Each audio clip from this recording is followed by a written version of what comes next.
বিজ্ঞান ও প্রযুক্তিতে অভাবনীয় সাফল্য অর্জন করলেও এখন পর্যন্ত কোনো নারী নেতৃত্ব পায়নি জাপান। তবে সেই ইতিহাসকে পাল্টে দিয়ে এবার প্রথমবারের মতো দেশটির মসনদে বসতে যাচ্ছেন ৬৪ বছর বয়সী সানাই তাকাইচি। মঙ্গলবার জাপানের পার্লামেন্টের উভয় কক্ষেই সংখ্যাগরিষ্ঠ ভোট পান তিনি, আর এতেই নিশ্চিত হয় তার প্রধানমন্ত্রী হওয়ার পথ।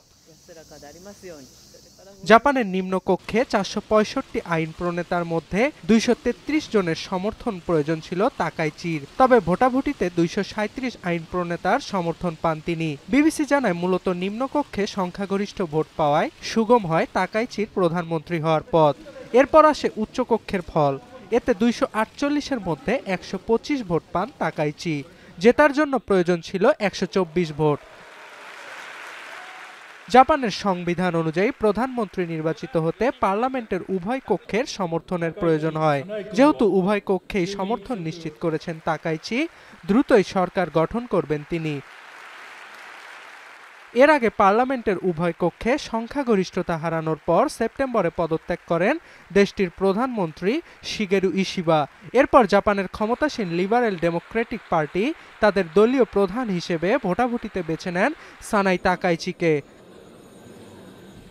বিশ্লেষকরা বলছেন, সাম্প্রতিক অর্থনৈতিক মন্দা, মুদ্রাস্ফীতি ও যুক্তরাষ্ট্রের সঙ্গে সাম্প্রতিক তিক্ত সম্পর্কের জেরে সামনের দিনগুলোতে চ্যালেঞ্জের মুখে পড়তে হতে পারে জাপানের প্রথম নারী প্রধানমন্ত্রীকে। ১৯৬১ সালে জাপানের নারা প্রিফেকচারে জন্ম নেওয়া তাকাইচির পরিবারের সঙ্গে রাজনীতির কোনো সম্পর্কই ছিল না। চাকরিজীবী বাবা ও মা ছিলেন পুলিশ কর্মকর্তা। দক্ষ হেভি মেটাল ড্রামার হিসেবে বেশ জনপ্রিয় হয়ে ওঠেন তাকাইচি। তবে ১৯৮০-র দশকে যুক্তরাষ্ট্র জাপান বাণিজ্য দ্বন্দ্ব তাকে রাজনীতির প্রতি আগ্রহী করে তোলে।